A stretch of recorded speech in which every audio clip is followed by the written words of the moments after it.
15 ছেপ্টেম্বৰত ৰাজ্যত অনুষ্ঠিত হ'ব তৃতীয় বৰ্গৰ নিযুক্তি পৰীক্ষা। সুকলমে পৰীক্ষা অনুষ্ঠিত কৰিবলৈ সষ্টম ৰাজ্য চৰকাৰ।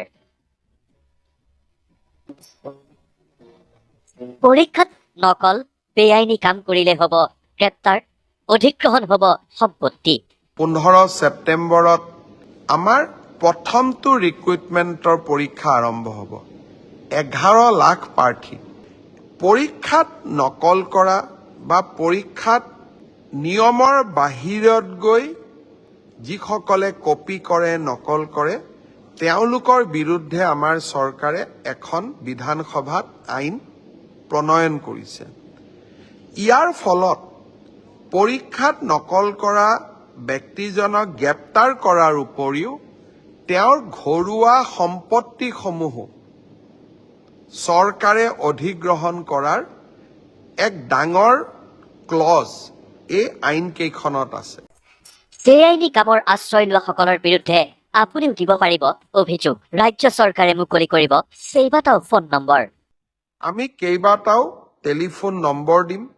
কোনোবাই যদি ক'ৰবাত কিবা এই ধৰণৰ বেআইনী ঘটনাৰ সুযোগ পায়, নকল কৰাৰ ঘটনাৰ খবৰ পায়, কিবা নকৰিবলগীয়া কাম কৰিব এনেকুৱা আগতীয়া খবৰ পায়, আপোনালোকে যাতে আমাক জনাব পাৰে। 15 ছেপ্টেম্বৰৰ পৰীক্ষাটো চৰকাৰে নহয়, অসমবাসীয়ে লগ লাগি আমি সুন্দৰ কৰি পালন কৰিব লাগিব। হয়, ফেচবুক লাইভ যোগে মুখ্যমন্ত্ৰী ডক্টৰ হিমন্ত বিশ্ব শৰ্মাই শনিবাৰে অসমবাসীলৈ দিলে এই খবৰ।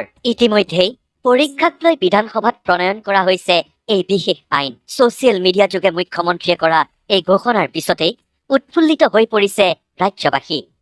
মুখ্যমন্ত্ৰীক ধন্যবাদ জনাই সকলোৱে প্ৰকাশ কৰিলে প্ৰতিক্ৰিয়া। খুমটাইৰ সচেতন যুৱকে মুখ্যমন্ত্ৰীৰ ঘোষণাক আদৰণি জনাই ক'লে, একাংশ অসৎ লোকৰ বাবে সৎ ছাত্ৰ ছাত্ৰীৰ ভৱিষ্যত অন্ধকাৰ হ'ব নালাগে। বেআইনী কাম কৰিলে গ্ৰেপ্তাৰ তথা সম্পত্তি জব্দ কৰা বিশেষ আইনখনকো সমৰ্থন সচেতনজনৰ। যোৱাকালি মুখ্যমন্ত্ৰীগৰাকীয়ে কিছুমান যি চক্ৰসমূহে সদায় এই পৰীক্ষাত বা চৰকাৰখনক বদনাম কৰিলে বেমেজালি সৃষ্টি কৰে বা কিছু সংখ্যক ছাত্ৰ ছাত্ৰীয়ে পৰীক্ষাৰ হলত গৈ অপ্ৰীতিকৰ পৰিস্থিতি সৃষ্টি কৰে, তেখেতসকলক কালি কঠোৰ সকিয়নি মুখ্যমন্ত্ৰীগৰাকীয়ে প্ৰদান কৰিছে, এখন আইন প্ৰণয়ন কৰাৰ কথা কৈছে। সেয়া আমি আদৰণি জনাইছোঁ। কাৰণ দুই এজন ছাত্ৰ ছাত্ৰী বা কিছু সংখ্যক লোকৰ কাৰণে গোটেই ছাত্ৰ ছাত্ৰীসকলৰ ভৱিষ্যতটোত অন্ধকাৰ হ'ব নালাগে।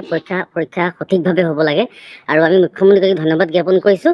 আৰু আমি সেই চক্ৰসমূহ সকীয়াই দিছোঁ যে অসমৰ যি নৱপ্ৰজন্মৰ ভৱিষ্যতক লৈ যাতে হেতালি নেখেলে। যিসকল দুষ্কৃতিকাৰীয়ে তেনেকুৱাখিনি কাম কৰিব পৰীক্ষা হলত বা পৰীক্ষা সেই জেগাত, তো তেখেতলোকৰ সম্পত্তি জব্দ কৰাৰ যি কথা কৈছে, আমি খুব ভাল পাইছোঁ তেখেতক, হিমন্ত বিশ্ব শৰ্মাদেৱক। কোনোৱে ক'লে দুষ্কৃতিকাৰীৰ বাবে মুখ্যমন্ত্ৰীৰ ঘোষণা হ'ব সতৰ্কবাণী। এই ঘোষণাক স্বাগতম জনাইছোঁ।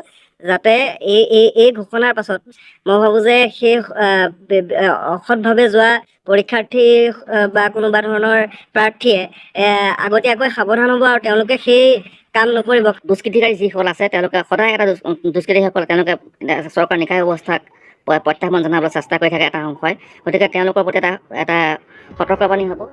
এতিয়া প্ৰাৰ্থীয়ে বেআইনী কাম কৰিবলৈ ভয় কৰিব। মুখ্যমন্ত্ৰীৰ ঘোষণাৰ পিছতেই সকলো উৎসাহিত হৈছে। মুখ্যমন্ত্ৰীক ধন্যবাদ জনাই বিশ্বনাথৰ সচেতনজনৰ মন্তব্য, এতিয়া বেআইনীভাৱে নহয়, যি চাকৰি পাব কষ্ট কৰি মেধাৰ ভিত্তিত পাব।